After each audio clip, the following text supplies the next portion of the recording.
안녕하세요. 피부과 전문의 최희진입니다. 비욘디 시청자 여러분들 한 달 동안 잘 계셨나요? 한 달 만에 인사를 드리는 것 같아요. 벌써 11월이 됐는데 11월이 되면은 마음이 조금 쓸쓸해진다 하시는 분들이 좀 많아지시더라고요. 오히려 12월에는 연말 분위기도 나고 크리스마스도 있으니까 조금 들뜬 분위기인데 11월에 이 길거리에 떨어진 낙엽을 보면서 시간이 이렇게 빨리 가고 있구나. 내가 또 한 살을 먹었구나, 먹게 되겠구나 생각하시면서 시간이 조금 빠르게 흐르고 있는 것도 자각을 좀 더 뚜렷이 하시는 것 같아서 좀 더 마음을 좀 쓸쓸하게 생각하시는 것 같습니다. 오늘 이 나이듦, 노화에 관련된 내용인데요. 주변에 둘러보시면 유난히 나이가 잘 안 드시는 분들이 계시죠. 세월은 나한테만 오나 싶은 그런 분들이 계십니다. 그런 걸 보면은 노화에 관련된 유전자가 따로 있는 게 아닌가? 라는 생각도 들고 저런 사람들은 어떻게 관리를 하는 걸까? 궁금해지기도 하시잖아요. 그래서 오늘은 여기에 관한 내용 준비했으니 영상 끝까지 보시면서 좋은 팁 얻어가셨으면 좋겠습니다.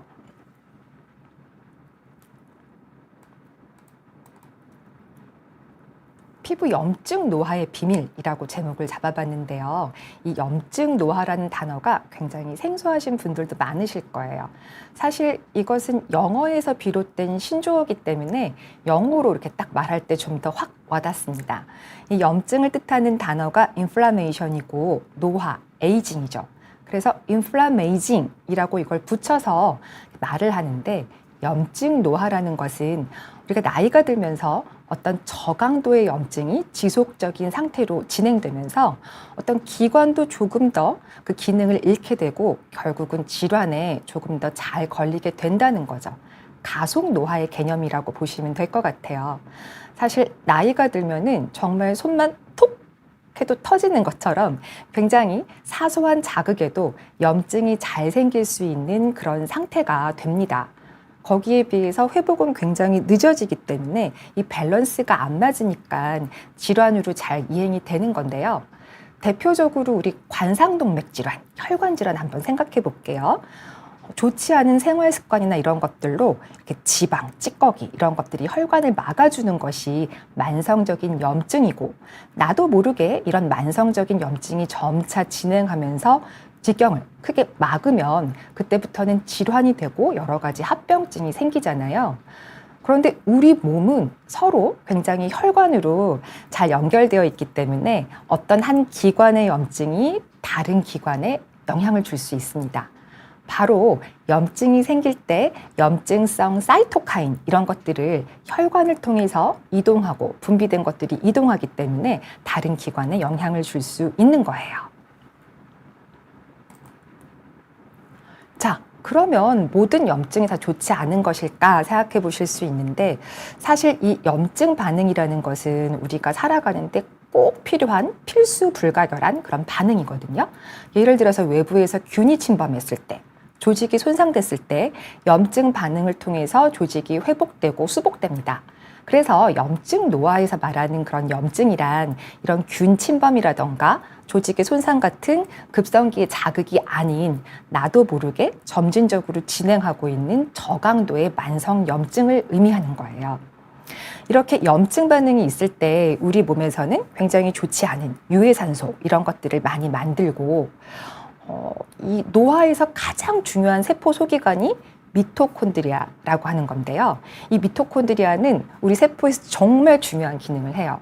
엔진 역할을 한다고도 볼 수 있는데 우리가 에너지원을 섭취하거나 했을 때 에너지를 결국은 곳곳에 필요한 곳으로 이동시키고 어떤 신진대사를 관장하는 그런 역할을 하거든요. 그런데 이렇게 불필요하게 나의 좋지 않은 생활 습관으로 인해서 만성적인 염증이 꾸준히 있다면 미토콘드리아의 과부하가 걸려서 굉장히 성실하고 일을 잘했던 미토콘드리아가 일을 하지 않게 되는 거죠. 그렇게 되면은 궁극적으로 이 세포 레벨에서 기능이 저하되고 질병으로 이를 수 있다는 건데요. 이 염증 반응 자체가 또 결국에는 콜라겐을 파괴시켜서 좋지 않은 결과를 초래하죠. 우리 콜라겐이 주로 어디에 분포해 있나요? 네, 아시는 분. 네, 답은 여기 나와 있는데 우리 몸 곳곳에 있습니다. 피부에 있고 심장, 혈관, 관절, 뼈 곳곳에 있어요. 그래서 어느 곳이든 염증 반응이 생겨서 궁극적으로 콜라겐을 파괴시키는 효소들이 나온다고 하면은 이렇게 콜라겐이 풍부한, 결체 조직이 풍부한 그런 기관들의 데미지가 좀 많이 가해지겠죠. 그래서 혈관 질환이나 뭐 관절통 이런 것들도 나이 들면 생길 수 있는 겁니다. 자, 피부 얘기를 한번 해볼게요. 피부와 염증 노화는 어떤 관련이 있을까? 사실 우리 피부는 우리 신체에서 가장 표면적이 넓은 기관이에요. 그리고 외부의 그 유해 물질로부터 보호하는 역할을 하고 있기 때문에 어떻게 보면은 최전선에서 굉장한 스트레스를 견디고 있는 거죠. 뭐 자외선이나 공해 물질로부터 꾸준히 우리 피부가 우리 신체 장기를 보호하고 있는 거잖아요. 그래서 이렇게 넓은 피부에 염증이 생긴다면 이런 혈관을 통해서 다른 장기로 또 파급이 될 수 있기 때문에 어떻게 보면 이런 염증 노화에서 피부가 굉장히 중요한 역할을 담당할 수 있는 기관이기도 합니다. 실제로 이렇게 아토피 피부염이나 건선처럼 넓은 면적을 이렇게 침범하고 있는 피부 질환의 경우에는 고혈압, 당뇨 이런 전신 질환과도 연관이 많고요. 최근에는 이런 피부 염증이 뇌의 인지 기능을 저하시킨다 이런 연구 보고도 많아요. 이 얘기를 조금 자세히 드리면 일단 노화된 피부는 피부의 투과성이 증가되고 또 각질층이 가지고 있는 수분 함유량이 감소됩니다. 건조해진다는 얘기죠.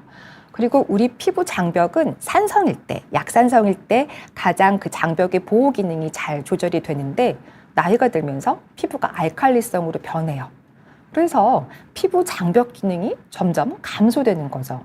이러다 보면은 이런 염증이 굉장히 잘 생기겠고, 염증이 생겼을 때 우리 염증 매개 물질 사이토카인이 증가하는데 아까 혈류를 통해서 우리 전신 장기 어디든 다 이동할 수 있다고 말씀드렸잖아요. 이 뇌야말로 혈류와 굉장히 밀접한 연관이 있는 기관인데요. 뇌의 혈류 장벽이라고 불릴 만큼 굉장히 끈끈하게 혈관이 막 닿아 있습니다. 그래서 이런 뇌 혈류 장벽의 투과성이 증가해서 피부에서 발생된 사이토카인들이 결국 뇌를 자극하게 되면은 뇌에도 염증이 증가하게 되고 뇌가 해야 되는 고유의 기능인 인지 기능이 좀 저하돼서 조금 나이가 들었을 때 건망증, 인지 기능 저하 이런 경도의 인지 기능 장애와도 연관이 있다는 얘기인 거죠. 사실 뭐 이렇게 경도의 인지 기능 저하가 모두 치매로 진행하는 건 아니지만 20%는 치매로 진행할 수도 있고 치매의 전구 증상일 수도 있기 때문에 나이가 들수록 우리 피부를 건강하고 쾌적하게 건조하지 않은 상태로 잘 보호해야 우리의 뇌도 잘 보호할 수 있다는 얘기예요. 그래서 우리가 이제 나이가 들면서 피부 관리 어떻게 하는지 굉장히 많이 잘 알고 계시잖아요. 얼굴에 자외선 차단제 잘 바르고 보습제 잘 바르고 그렇게 관리하시는 것처럼 목 이하의 피부도 피부 장벽의 개념을 생각해서 건조하지 않게 잘 관리하시는 게 필요해요. 이게 잘 유지된 장벽 같은 경우에는 벽돌과 시멘트 구조가 잘 이루어져 있어서 외부의 유해 물질이 잘 들어오지 않는데 아까 말씀드린 것처럼 나이가 들거나 염증이 자꾸 생기는 그런 피부가 되면은 장벽에 이런 틈으로 굉장히 유해 물질들이 잘 들어가고 염증을 잘 생기게 할 수 있어요. 그래서 우리는 늘 이 피부의 보습막, 특히 우리 몸에서 가장 면적이 넓다는 이 피부의 보습막을 잘 유지해야 결국은 외부의 유해 물질로부터 우리 몸을 보호하는 그런 기능을 잘 이행할 수 있는 거죠. 그래서 오늘 제가 강조드리고 싶은 내용은 목 이하의 피부도 조금 많이 신경을 써주셨으면 좋겠다라는 건데요. 우리가 얼굴을 뜨거운 물로 오래 박박 닦지 않잖아요. 근데 이 목욕할 때는 굉장히 여기에 대한 기준을 좀 느슨하게 가지고 계시더라고요. 샤워를 조금 뜨거운 물로 오래 하시는 분들도 계시고 또 우리나라 특유의 목욕 문화, 때를 미는 그런 것들을 습관을 잘 못 버리시는 분들이 계세요. 근데 나는 때를 밀어야 목욕을 한 것 같아. 그래야 깨끗한 기분이 들어 라고 하신다고 하면은 피부 보호 차원에서 조금 때를 미는 행위는 조금 특별하게 나의 스트레스를 조금 풀어야 될 만큼 몸이 많이 피곤하거나 저 같은 경우는 사실 비밀인데 저도 1년에 한 번 때를 밀 때가 있어요. 바로 그 연말에 12월 31일에 이제 한 해의 스트레스, 한 해 내가 가지고 있는 고민 이런 것들을 조금 다 이제 풀어놓는다라는 일종의 의식처럼 그런 것들을 하는데 조금 특별한 날에 이렇게 목욕을 조금 오래 하시거나 때를 민다던가 그렇게 해서 매일매일 하는 샤워가 내 피부 장벽을 손상받지 않도록 하셨으면 좋겠고요. 우리가 얼굴 세안제 굉장히 꼼꼼하게 고르시잖아요. 그것만큼 바디워시나 바디로션도 조금 잘 골라주셨으면 좋겠어요. 그래서 pH가 낮아야지 우리 피부 장벽이 잘 보호가 되니까 저자극에 보습 성분이 많은 바디워시나 바디로션을 조금 쓰시고 pH도 조금 신경 쓰시면은 아무래도 우리가 닦였을 때 그런 느낌이 뽀득이 아니고 약간 미끄덩하거든요. 그래서 미끄덩하게 닦이는 그런 느낌에도 조금 익숙하게 되시면 더 좋을 것 같아요. 그래서 피부과에 오시면은 조금 더 전문적인 제품들, 세타필은 많이 알고 계시는 브랜드일 텐데 이런 세타필 프로 AD 더마 제품이 조금 보습력이 강해서 이런 것들 많이 추천드리고 있습니다. 이런 것들은 피부과에 오셔서 상담받고 구매하실 수 있고요. 또 바디로션도 화장대가 아닌 욕실에 두셨으면 좋겠어요. 무조건 쓰기가 편해야 되는데 일단 뭐 화장대 위에 두면은 뭐 안 바르고 나오시는 경우도 많고 뭐 끈적끈적해서 싫어하시는 분들도 많으신데 사실 욕실에 내가 물기를 바로 닦고 쓸 수 있는 그런 거리에 두시면은 바로 로션을 바르시면 되는 거잖아요. 그리고 사실 이 하루에 5분 정도를 할애해서 내 피부가 얼마나 건조하지 않고 잘 쾌적한 상태로 유지되고 있는지를 확인해 보시는 건 정말 필요하죠. 왜냐하면 아까 제가 말씀드린 것처럼 피부야말로 우리 신체에서 가장 넓은 부위를 차지하고 있어서 염증이 한번 생기면 의외로 그 염증의 파급 효과가 클 수 있다. 그렇기 때문에 내 피부의 상태를 하루에 5분은 투자해서 잘 확인하는 게 어떻게 보면 나를 잘 케어하는 시작이 될 수도 있을 것 같고요. 그러면서 몸에 뭐 가려움증이라던가 작은 피부염이 생겼다면 방치하지 마시고 빨리빨리 치료하실 수 있는 계기가 될 수도 있기 때문에 하루에 5분 정도 바디로션을 꼬박꼬박 잘 바르시는 습관은 정말 중요합니다. 이것도 끈끈해서 안 바르시는 분들이 조금 많으신데 우리가 로션 고르듯이 여름에는 우리가 조금 건조해지지 않는 시즌이기 때문에 가벼운 제형을 좀 바르셨으면 좋겠고 지금처럼 날씨가 갑자기 추워지고 건조해지는 이런 시기에는 조금 크리미한 질감으로 조금 끈끈한 제형 쓰셔서 피부의 보습막을 잘 형성하는 제품으로 쓰시면 좋을 것 같아요.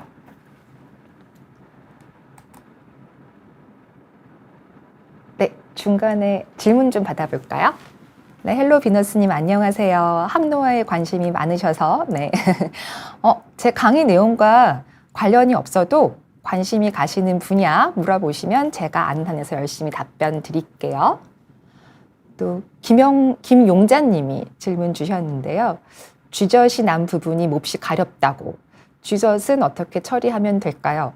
쥐젖은 정말 피부과에서 굉장히 단순한 치료로 없앨 수 있어요. 이게 쥐젖이 문제가 되는 게 단순히 미용적으로 보기 싫다 이런 부분도 있지만 이게 튀어나오고 하면서 옷을 벗다가 실밥이 걸리는 부분들이 좀 있더라고요. 그래서 뭐 피가 나거나 염증이 생기는 경우도 있고 가려워서 긁다가 2차적으로 피부염이나 염증이 생기는 경우도 있어서 저는 쥐젖은 생기는 거를 보면 그냥 빨리 제거하시는 걸 추천드리고 싶은데 마취연고 바르고 하나하나 탄산가스 레이저나 어비움으로 제거하면 되기 때문에 굉장히 단순하고 쉬운 레이저 치료입니다.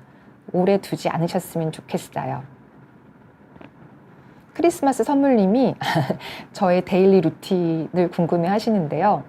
저는 굉장히 단순해요. 간소한데 아마 제가 이전 영상에서도 많이 말씀드렸을 거예요. 저는 화장품 가짓수도 굉장히 적게 쓰고 그러고 있는데 아침에는 이제 보통 pH 고려해서 약산성 세안제로 가볍게 얼굴 닦아주고요. 로션 바르고 선크림 바르고 바로 화장을 합니다.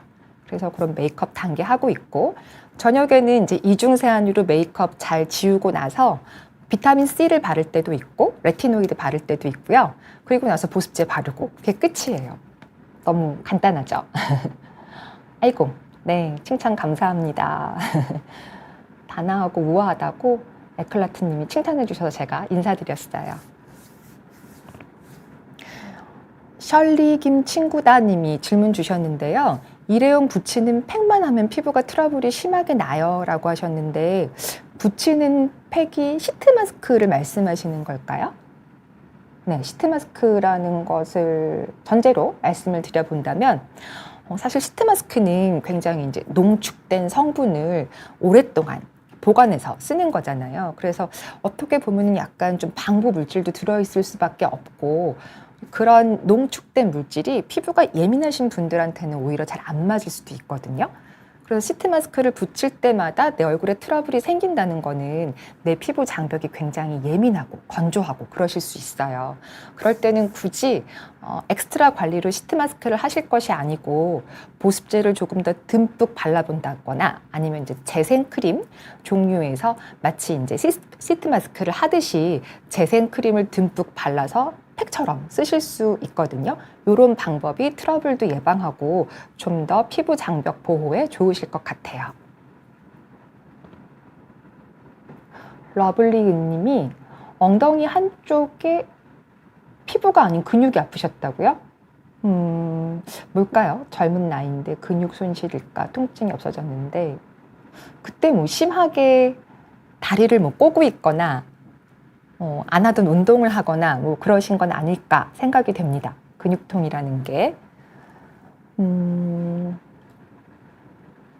입술에 리쥬란 맞아도 되냐고 에클라님이 질문 주셨는데 리쥬란 맞으실 수 있죠. 이렇게 보습 효과가 굉장히 좋기 때문에 입술에 굉장히 이 구순염이 많이 생기시는 분들이 계세요. 이게 사실 구순염 같은 경우에는 뭘 해도 잘 낫지 않고 만성으로 가고 입술 자체가 굉장히 점막이어서 얇잖아요. 그래서 스테로이드를 바를 때도 이제 만성적으로 오래 바르는 것에 대해서 의사들도 조금 이제 경각심을 가지고 보는 부분인데 이렇게 만성적인 구순염이 있을 때 뭐 아연이 부족하다. 그래서 뭐 아연 섭취를 권장하는 경우도 있고 수시로 보습제를 발라도 이게 잘 장벽 보호가 안 돼서 낫지 않는 경우가 많습니다.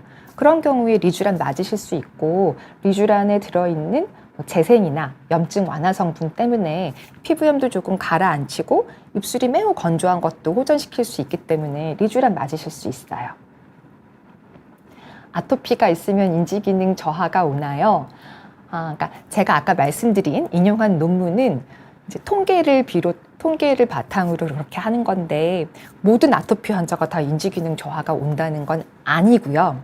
일부의 환자에 있어서 조절되지 않는 아토피 피부염이나 그런 피부에 만성 염증이 있는 경우에 그런 확률이 조금 아토피 피부염이 없는 분들보다는 조금 그런 유병률이 높았다 이런 거를 보시면 되고 내가 아토피 피부염이 있으면 난 남들보다 뭐 기억력이나 이런 것도 빨리 손상되는 게 아니야? 너무 걱정하지 마시고 지금 내 몸에 가지고 있는 아토피를 잘 조절하시면 될 것 같아요. 최근에는 뭐 스테로이드를 쓰지 않고 뭐 타클로리무스나 피메클로리무스 같은 연고를 조금 오랫동안 발라서 아토피를 잘 잠재울 수 있기 때문에 이런 것들 피부과에 오시면 조금 전문적인 상담 받으실 수 있을 것 같아요. 러블리님이 동안이란 얘기를 되게 자주 들으셨대요. 근데 관리를 안 했더니 30대 초반부터 동안이 없어졌다고. 25세 이후부터는 누구나 늙습니다. 너무 걱정하지 마세요. 팔자주름이 깊게 생기더니 발바닥을 보면 나이 든 사람 발처럼 팔자주름도 생기고 발에도 주름이 생기고 발꿈치에 각질이 생기고 굉장히 지금 발이 나이 들어 보이는 것 때문에 걱정하세요. 그런데 야외에서 일하다 보니 선크림 팩트 바르는 것 말고는 먹는 거나 아무것도 관리를 안 해서 그 다음부터는 굉장히 이제 동안 소리를 못 듣고 나이가 좀 더 들어 보이시는 것 때문에 걱정하시는 것 같아요. 야외에서 일하는 게 굉장히 핸디캡이시군요. 이제부터라도 우리 자외선 관리를 좀 하시면 좋을 것 같아요. 사실 선크림 팩트 하나로만 내 피부에 오는 자외선의 영향을 모두 가려주기에는 이게 너무나 미흡하거든요. 그래서 야외에서 일하시니까 좀 더 챙이 넓은 모자도 쓰시고 요새는 이 마스크로 이렇게 조금 자외선 차단시켜 줄 수 있는 그런 천을 이용해서 충분히 물리적으로 조금 차단도 해주실 수 있고요. 먹는 거 이제부터 신경 쓰셔야죠. 야채, 또 단백질 골고루 드시는 것 이외에도 아무래도 자외선을 많이 보시면은 이게 산화 스트레스에 노출되기 쉽기 때문에 우리가 항산화 관리를 안 할 수가 없거든요. 그래서 밤에도 항산화 관리로 비타민C도 조금 바르시고, 또 비타민C 제가 항상 강조드리죠. 고용량 드시는 거, 그런 것들 지금부터 습관 들이시면 될 것 같아요. 아직 30대시니까 얼마든지 가역적으로 좋아지실 수 있습니다. 너무 슬퍼하지 마세요. 에클라님이 레티놀이나 비타민 앰플 같은 항산화제 쓰냐고. 네, 저는 씁니다. 비타민C 앰플 밤에 써요. 이게 낮에 쓰면은 사실 낮에 쓰는 게 어떻게 보면은 비타민C가 가지고 있는 고유한 항산화 효과를 제일 많이 보는 건데, 제가 아침 시간이 조금 바빠서 밤에 바르고 있고요. 그 대신 우리 피부는 아침하고 저녁에 신진대사가 조금 다르기 때문에 낮 동안에는 보호 기능에 충실한다고 하면은 밤에는 조금 더 재생 기능 이런 거에 충실해서 제품이나 이런 것도 흡수도가 조금 더 높아진다는 보고도 있어요. 그래서 저는 비타민C를 밤에 바르고 자고요. 레티놀을 쓰진 않고 레티노이드 연고를 쓰죠. 네, 레티놀은 이제 화장품에 포함되어 있는 레티노이드 계의 어떤 성분인데, 그거보다는 저는 이제 의약품으로 쓰고 있습니다. 레티노이드 연고 쓰는 방법은 제가 이전 영상에서 말씀드린 적이 있는데, 굉장히 좋은 성분이지만 자극이 되게 잘 될 수 있기 때문에 욕심 부리지 않고 소량씩 내 피부에 적응시켜서 쓰시는 게 굉장히 중요하고요. 내가 다음날 뭐 자외선을 조금 오래 본다던가 아니면 내가 오늘 조금 피곤했다던가 그러면은 조금 과감히 스킵하셔도 괜찮아요. 이게 피부 컨디션이 좋지 않은 날 너무 무리해서 비타민 C나 레티노이드 이런 걸 바르시면은 조금 트러블이 잘 생기실 수 있습니다. 김진영 님이 피지 낭종이 얼굴에 잔뜩 올라오셨대요. 제 생각에 피지 낭종일 수도 있고, 낭종은 보통 이제 이렇게 만져지는 거죠. 피하에 생기기 때문에. 근데 얼굴에 올라왔다는 걸로 봐서는 피지선이 조금 증식된 게 아닌가라고 생각이 되고, 이게 피지선 증식증 같은 경우는 노화의 한 방향이거든요. 그래서 유전적으로 우리 가족 중에 조금 엄마 아빠가 피지선 증식증이 있으셨어. 그럼 나도 그런 식으로 노화가 될 수 있어요. 그래서 이게 조금 생겼을 경우에는 좀 눈에 보기 좀 싫은 경우에 레이저로 조금 제거해 볼 수 있고, 내가 조금 젊은 나이부터 이런 게 생긴다 그러시면은 피지 조절제 이런 걸 저용량으로 드시는 것도 도움이 됩니다. 그래서 지금 상태에 따라서 하실 수 있는 방법이 달라져요. 나이나 그 개수 또 이런 것들에 따라서 피지선 증식증이나 이런 것도 조절할 수 있는 방법이 달라집니다. 아이고, W님이 배곡처럼 보이는 건 지금 조명이 굉장히 강해서 그런 거고요. 매일매일 데일리 루틴은 네, 그렇게 하고 있고, 받으시는 시술은 제가 뒷부분에 조금 더 말씀드릴게요. 그럼 뒷얘기 조금 하고 제가 W님의 답변도 해드릴 겸 뒷얘기를 조금 더 해보겠습니다. 피부 노화를 얘기할 때 이 섬유아세포 얘기를 안 할 수가 없는데요. 우리가 피부 진피가 탄력이 떨어지면서 뭐 콜라겐, 엘라스틴, 히알루론산 이런 것들이 감소하니까 좀 건조해지고 쭈글쭈글 주름도 생기는 거죠. 바로 진피를 구성하는 주요 성분인 콜라겐, 엘라스틴, 히알루론산 모두 섬유아세포가 만들어줍니다.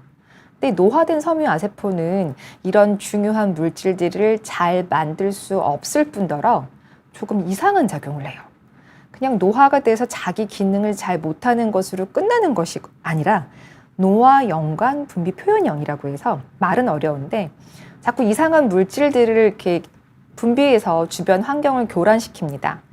이런 것들로 대표적인 예가 바로 기미인데요. 기미가 치료가 어려운 이유가 단순히 이게 색소성 질환이 아니고 광노화 질환이죠. 이게 노화된 피부에서 진피도 충분히 노화가 되어 있는데 여기에서 섬유아세포가 주변에 있는 멜라닌 세포로 하여금 멜라닌을 자꾸 만들도록 가스라이팅을 하는 거예요. 멜라닌 라이팅이라고 해야 되나요? 그렇게 되면 멜라닌 세포는 내가 왜 멜라닌을 계속 만들어야 되는지 영문도 모른 채 멜라닌을 계속 만듭니다. 그래서 기미가 잘 컨트롤이 안 되고 재발도 잘하고 그렇죠. 그래서 기미를 치료를 잘 하려면은 이런 광노화의 관점에서 조금 큰 그림을 그리셔야 돼요. 건강한 진피를 다시 한번 복구시킨다. 이렇게 큰 그림을 그리셔서 항노화 치료를 안 할 수가 없습니다. 게다가 이렇게 노화된 섬유아세포는 원래 우리 몸은 자정작용이 있어서 조금 노쇠한 세포는 알아서 스스로 없어지는 이런 자멸사 과정, 에이포프토시스 과정을 거치는데요. 좀비처럼 죽지 않아요. 네, 없어져야 되는데 죽지 않기 때문에 계속해서 이렇게 좋지 않은 영향을 줍니다. 그러면 섬유아세포가 해야 되는 역할은 굉장히 중요한데 얘네들은 노화돼서 제대로 만들지 못하는 콜라겐, 엘라스틴, 히알루론산 굉장히 필요한 물질이잖아요. 이런 것들을 잘 회복시키고 환경을 복구시키는 것이 결국은 피부 항노화 치료의 목표이자 치료의 방향이 될 텐데 보시면 어쨌건 이렇게 나이 든 세포라고 하더라도 건강하고 젊은 환경에 그런 세포를 넣어주면은 다시 한번 그 세포가 건강해질 수 있습니다. 그래서 콜라겐이면 콜라겐 어떤 한 가지 물질이 중요한 것이 아니고 콜라겐, 엘라스틴, 히알루론산 뭔가 조금 건강하게 다시 한번 진피 생태계가 나의 젊은 시절로 돌아갈 수 있게 회복시키는 과정이 중요한데요. 그래서 제가 그 항노화 치료에서 가장 기본이 되고 제가 좋아하는 치료는 바로 이 스킨 부스터와 고주파 치료예요. 스킨 부스터는 굉장히 종류가 이런 피부의 니즈에 따라 굉장히 많이 선택할 수 있는데 대표적으로 주베룩, 리쥬란, 히알루론산 이런 것들을 필요한 그런 상황에 맞춰서 주사를 하건 주입을 하건 할 수 있어요. 특히 제가 좋아하는 시술이 이 주베룩을 미라젯이라는 주입기를 이용해서 이렇게 깔아주는 건데요. 우리 피부 노화에서 굉장히 중요한 부분이 바로 이 유두진피라고 표피 바로 밑에 있는 굉장히 얕은 진피예요. 이렇게 모양이 이렇게 꼬불꼬불하게 이런 게 잘 살아있는 게 젊은 진피인데 나이가 들면서 이런 유두진피는 평평해지고 이 기저막도 구멍이 숭숭 나면서 제대로 된 기능을 수행하지 못합니다. 그래서 우리가 항노화 치료를 할 때는 이렇게 얕은 유두 진피에 무언가 좋은 물질을 잘 깔아줄 수 있으면 정말 금상첨화거든요. 근데 이게 손주사로 하기는 조금 어려운 부분이었는데 미라젯과 같이 어떤 레이저가 발생시키는 순간적인 강한 압력이 제트를 만들고 그 제트를 이용해서 이런 부스터를 같이 주입하게 되면은 소량의 약물을 굉장히 얕은 그런 위치에 잘 깔아줄 수 있어요. 그래서 나는 부스터 시술을 받고 싶은데 아픈 것도 싫고 바늘도 무서워 하시는 분들한테 정말 좋은 치료인 것 같고요. 보다 다양한 부스터를 조금 불편하지 않게 할 수 있다는 점에서 굉장히 매력적인 부스터 시술이라고 생각합니다. 제가 또 두 번째로 좋아하는 것은 바로 이 고주파 치료인데 이 고주파 치료는 여러분들이 잘 알고 계시는 것처럼 어떤 열 자극을 통해서 콜라겐을 재생시키는 거잖아요. 그런데 단순히 콜라겐뿐만 아니고 아까 제가 노화 방지에 중요한 구조가 바로 이 피부 기저막이라고 말씀드렸어요. 표피와 진피의 경계를 잘 유지를 해주고 어떻게 보면 이제 표피도 계속해서 새로운 물질, 새로운 세포를 만들어내는 공장 역할을 해줘야 되는데 이 기저막이 무너지면서 그런 것들이 잘 안 돼요. 그리고 기저막이 이 표피와 진피 경계를 잘 유지를 하고 있어야 되는데 나이가 들면서 이게 느슨해지면서 이쪽 생태계가 또 교란이 됩니다. 그래서 아까와 같이 그 섬유화 세포가 멜라닌 라이팅 하는 그런 결과들도 초래할 수 있고 그래서 노화 방지에 있어서 이 기저막 구조를 잘 유지하는 게 굉장히 중요한데 고주파가 바로 이런 기저막 구조를 유지하는 데 도움을 줄 수 있어요. 당화 단백질 감소에도 도움을 주는데요. 우리가 탄수화물을 너무 과량 섭취하게 되면은 불필요한 당이 단백질에 붙죠. 그래서 굉장히 단백질을 끈끈하게 만들어서 제 기능을 잘 수행하지 못하게 만드는데 콜라겐, 엘라스틴도 마찬가지예요. 내가 지나친 그런 과식을 통해서 너무 탄수화물을 많이 먹게 되면은 당화 단백질이 많이 만들어지는데 그런 것들도 고주파가 감소시킬 수 있습니다. 또 나이가 들면서 콜라겐 자체가 없어지는데 콜라겐 분해 요소는 증가해요. 그런 것들도 이런 고주파가 콜라겐을 분해하는 그런 좋지 않은 효소들의 양도 좀 감소시킬 수 있기 때문에 여러모로 항노화에서는 굉장히 유용하게 쓰일 수 있어요. 그래서 여러분들이 가장 대표적으로 잘 알고 계시는 고주파라면 아마 써마지가 있죠. 써마지는 그 고주파, 당극성 고주파를 이용해서 이런 작용들을 수행하는데 요 사이에는 K-뷰티라고 해서 이 써마지의 아성을 뛰어넘기 위해서 어떻게 하면은 좀 더 고주파의 전략을 극대화시킬까 고민한 장비들이 많이 출시가 되고 있는데요. 그래서 이 써마지의 당극성만 이용하지 말고 이 모노폴라에 이어서 바이폴라, 양극성 이런 전류를 또 흐르게 하면은 좀 더 피부의 콜라겐 재생이 잘 된다. 이런 장비들도 있고, 아니 그럴 것 같으면 차라리 당극성 고주파에 이어서 당극성 고주파를 내놓자 하는 모노 장비도 있고요. 그리고 써마지가 다 좋은데 받으실 때마다 너무 아파서 이걸 과연 내가 두세 번 열심히 할 수 있을까를 두려워하시는 분들도 굉장히 많았어요. 그래서 이런 분들의 통증을 조금 최소화하기 위해서 통증에 초점을 조금 맞춰서 쿨링을 어떻게 하고 펄스 단위로 쿨링을 조금 쪼개자 이렇게 조금 연구한 장비들도 나오고, 또 써마지의 팁이 보통 2 곱하기 2cm 이었는데 최근에는 2 곱하기 3cm 좀 이펙터를 크게 해서 같은 600샷이면 써마지 600샷이 이 이펙터의 팁이 넓을 경우에는 써마지 한 840샷 정도의 그런 넓은 에너지를 전달하면 결국 내 피부가 받아들일 수 있는 에너지가 그만큼 많아지는 것이니까 좀 더 많은 효과를 볼 수 있지 않을까, 이런 굉장히 연구가 많이 된 장비들이 나오고 있어서 피부를 치료하는 피부과 의사에게 굉장히 고무적인 그런 장비들이 많이 나오고 있습니다. 그래서 아무래도 이렇게 건강한 진피 생태계를 복원시키는 게 안티에이징 치료의 근간인데, 이런 면에서 앞으로 부스터와 고주파의 이런 조합은 한동안은 계속 붐을 탈 것 같고요. 이 두 개가 시너지가 있어요. 우리가 1 더하기 1이 2가 되는 게 시너지라고 하지 않죠. 1 더하기 1이 최소한 4는 돼야 되는데 그런 시너지 작용을 충분히 발휘할 수 있는 게 이 두 가지 조합이라고 생각이 돼서 이런 치료 관심 있게 보시면 좋을 것 같습니다.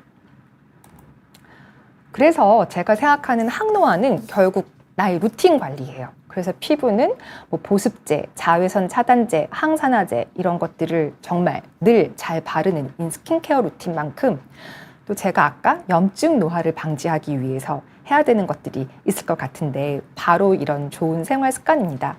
너무나 당연한 얘기죠. 흡연, 음주는 사회생활 때문에 어쩔 수 없다 손 치더라도 정말 흡연을 하지 마셔야 돼요. 네, 흡연은 화학 공장입니다.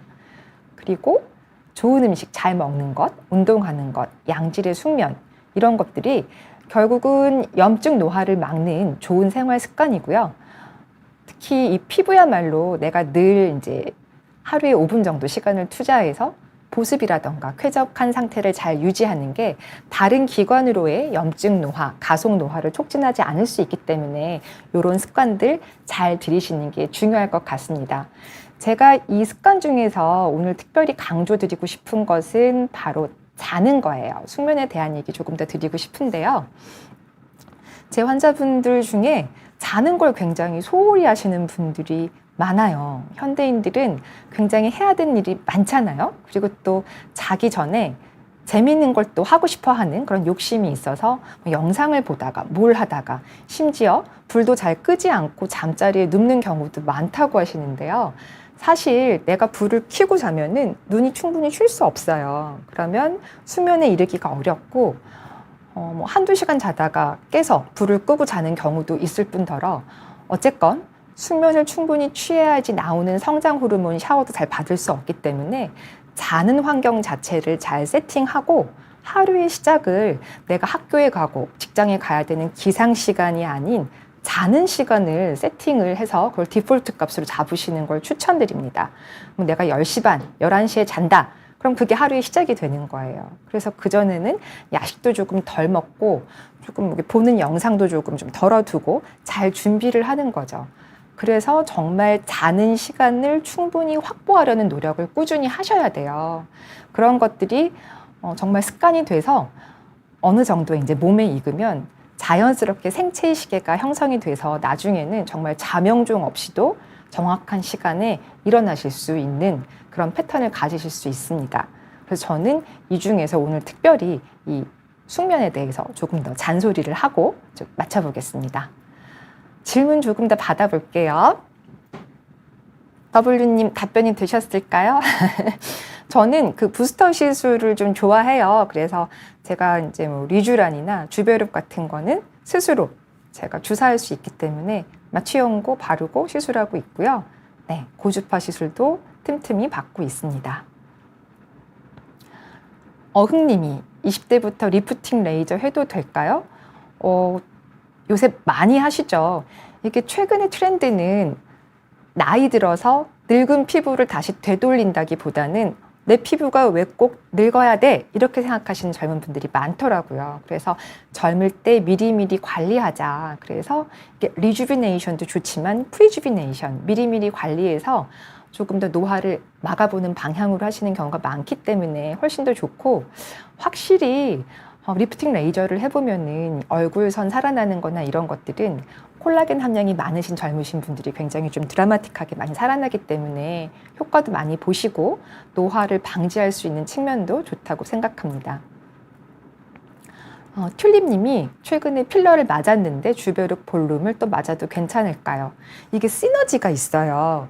이게 얼굴에 볼륨이 많이 부족할 때 생각하시는 게 필러 아니면 주베룩 볼륨이잖아요. 필러는 좋은 것이 어떤 그 형태를 만들어서 맞기 때문에 보다 즉각적이죠. 즉각적인데 주베룩 볼륨 같은 경우에는 이제 그 볼륨이 내가 이제 원하는 만큼 살아나는 데까지는 시간이 걸려요. 시간이 걸리지만 어떻게 보면은 굉장히 자연스럽게 켜켜이 그런 볼륨을 조금 살려줄 수 있기 때문에 필러와 주베룩 볼륨은 대체제라기보다는 시너지가 있습니다. 그래서 필러를 맞고 볼륨을 맞으시면은 좀 더 내가 좀 필러를 오래 유지할 수 있는 기간도 길어지실 수 있는 게 환경이 좋아져요. 좋은 환경 내에서는 조금 더 필러나 이런 것들이 움직이지 않고 있는 것도 좋아지고, 결국은 필러의 가장 주요 성분인 히알루론산도 분해가 돼서 없어지는 건데 이런 분해의 속도도 조금 늦출 수 있습니다. 자몽 허니 블랙티님이 지루성 두피염으로, 네, 아이고 맞아요. 요새와 같은 환절기에는 갑자기 이제 두피가 너무 가렵고 각질이 많이 생기시는 분들도 늘어나시는데요.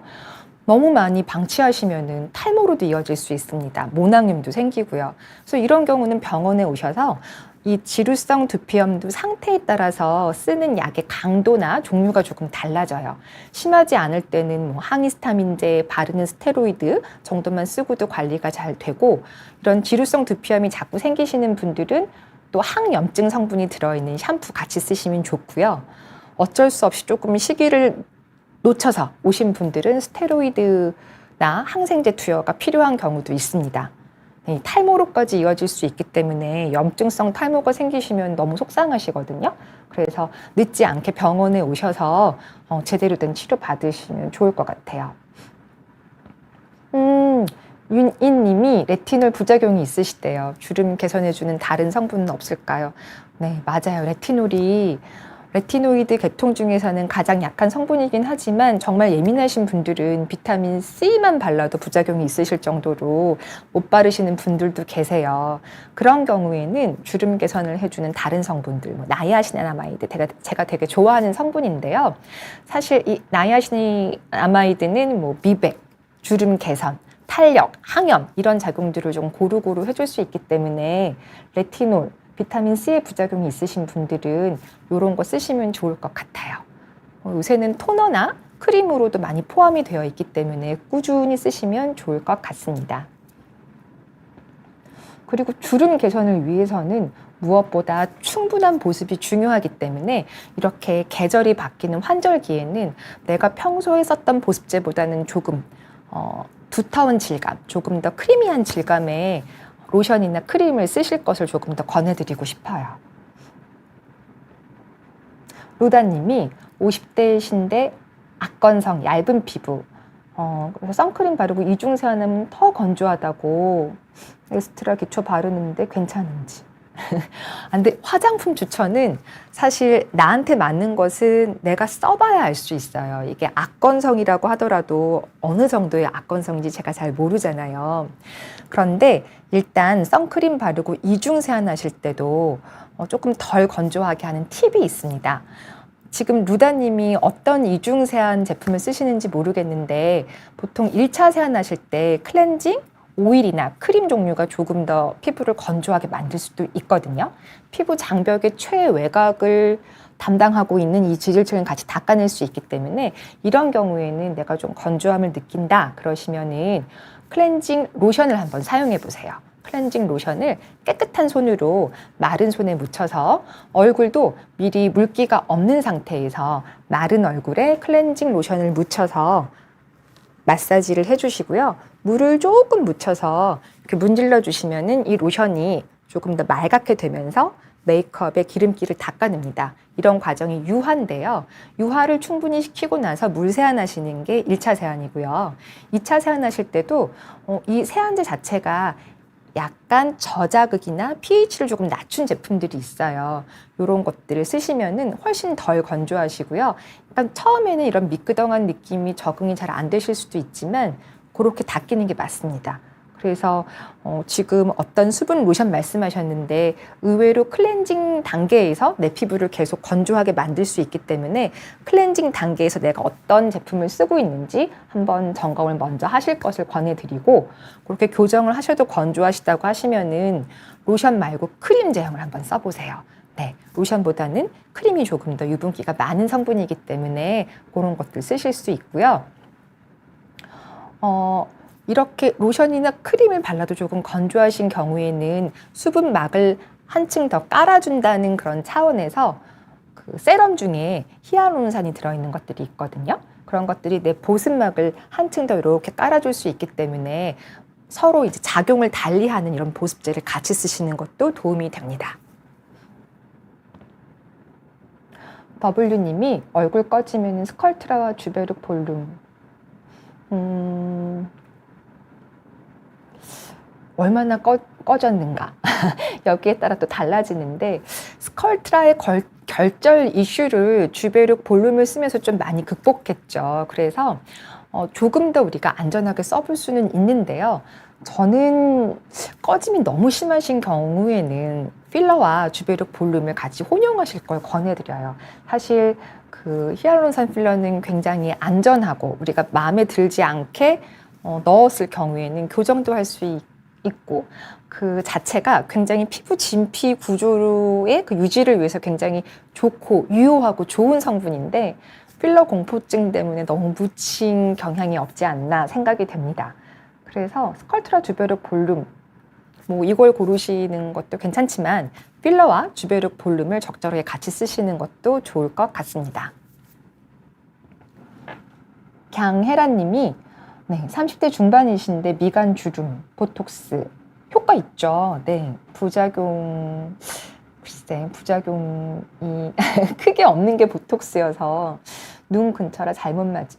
아니요, 필러와 보톡스는 분명히 다르기 때문에 보톡스는 우리가 이제 주입하고자 하는 근육에 넣어주는 거고 보톡스의 단점은 효과가 짧다. 5, 6개월마다 맞으셔야 되시는 거잖아요. 네, 실명사고는 필러처럼 어떤 부피가 있는 질감이 있는 그런 물질이 혈관을 막았을 때 생길 수 있는 거고요. 보톡스는 그렇지 않아요.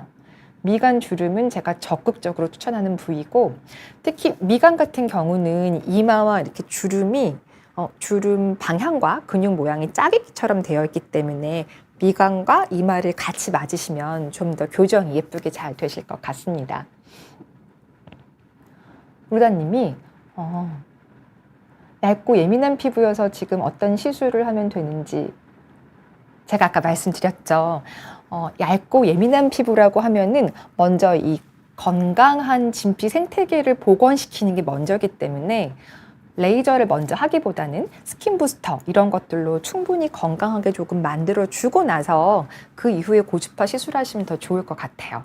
저는 너무 얇고 건조하고 진짜 아무것도 없어서 이렇게 만지면 흐물거리는 피부에는 바로 뭐 레이저 하자고 말씀 안 드리고 스킨 부스터로 조금 더 이 컨디션을 끌어올리고 나서 하자고 말씀드리는 편이거든요. 그래서 부스터 시술 먼저 하시고 고주파 하시면 좋을 것 같습니다. 선크림이요? 어떻게 바르는지 궁금하시다고? 이게 사실 선크림이 화장하시는 분들한테는 실제적인 팁들이가 굉장히 어려워요. 선크림은 사실 덧발라야 되거든요. 이게 뭐 두세 시간마다 발라야 효과가 있는데 자기 생활하는 패턴에 따라서 그게 또 의미가 없는 경우도 있죠. 그래서 이건 내가 어떤 상황인가가 또 중요할 것 같은데 제가 매일매일 뭐 출근을 하는 상황이다. 그러면은 이제 메이크업 할 때 선크림을 바르죠. 선크림을 2번 바릅니다. 한 번 꼼꼼히 바르고 다시 짜서 또 한 번 발라요. 그 이유인즉슨 우리가 선크림을 정말 충분한 양을 바르려면 500원짜리 동전 크기만큼 발라야 되는데 그렇게 되면은 화장을 할 수가 없어요. 너무 이게 허해지고 뜨고 이래서 흡수도 잘 되지 않으니까. 그래서 저는 어느 정도의 양을 2번 정도 연이어서 바르고 화장을 하고 있고요. 낮에 나갈 때는 내가 아침에 발랐던 선크림은 효과가 없다고 생각하고 있어요. 그래서 덧바르지 못하기 때문에. 그래서 뭐 그늘을 찾아서 뭐 점심을 먹으러 나간다거나 아니면 저는 휴대용 양산도 있거든요. 양산도 이용하고요. 그리고 메이크업 제품은 당연히 SPF가 이제 표기가 된 제품들로 이제 조금 더 덧발라주는 것으로 대체를 하고 있어요. 그런데 제가 이제 출근하는 상황이 아니고 야외 활동을 한다. 뭐 등산이나 뭐 오늘 좀 야외에 많이 있다. 이런 경우는 저는 메이크업은 포기합니다.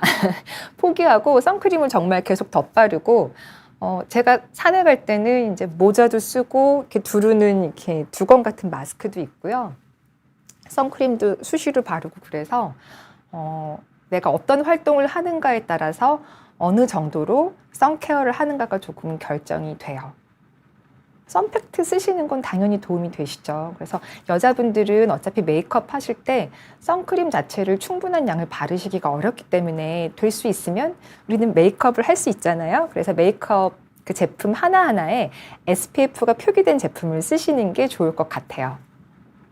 집에만 있는데 선크림 안 발라도 되나요? 라고 하셨는데 만약에 집에 계시는데 그 창문이나 이런 것들을 조금 멀리 하실 수 있다고 하면은 굳이 선크림 안 발라도 괜찮으실 것 같아요. 그리고 선크림 바르면 이중 세안을 꼭 해야 되냐고 물어보셨는데요. 네, 선크림 바르시면 이중 세안을 꼭 하셔야 되시고 이게 여자분들이 조금 하시기 쉬운 실수더라고요. 그러니까 저한테 오셔서 저는 선크림만 발라서 이중 세안을 안 하고 그냥 세안제 하나만 쓰신다고 하시는 분들이 계셨어요. 그런데 선크림이 이게 참 잘 지워지지가 않습니다. 그래서 잘 지우지 않고 자면은 오히려 피부 트러블을 유발해서 노화를 촉진할 수 있어요. 선크림 바르셨으면은 꼭 이중 세안을 하셨으면 좋겠고 아이들 같은 경우에는 우리가 이중세안 선크림 바르게 하기도 어려운데 이중세안까지는 엄두를 못 내잖아요. 이런 경우에는 뭐 이지워시 타입의 선크림을 조금 수시로 발라준다던가 그렇게 해서 이런 경우는 굉장히 좀 잘 닦이는 편이거든요. 내 피부가 조금 예민하고 그런 경우에는 이런 종류의 선크림을 바르시면은 굳이 이중 세안 하실 필요는 없지만 기본적으로 선크림을 쓰셨으면은 이중 세안 하실 것을 저는 권해드리고 싶습니다. 네. 오늘 제가 말씀드린 내용이 많은 도움이 됐으면 좋겠고, 네. 질문 들어온 것들 답변 다 드린 것 같아요. 네. 오늘 함께 해주셔서 감사드리고요. 네. 많은 분들이 채팅창으로도 참여를 많이 주셨는데, 네. 저도 즐거웠습니다. 감사드리고, 오늘 제가 준비한 내용, 염증 노화에 피부가 충분히 일조할 수 있기 때문에 우리가 하루 5분 정도 시간 잘 할애해서 전신의 피부에 건조하지 않은가, 또 쾌적하게 잘 유지되고 있는가를 늘 신경 써주시면 좋을 것 같습니다. 저는 다음 달에 좀 더 재미있는 내용으로 돌아올게요. 감사합니다.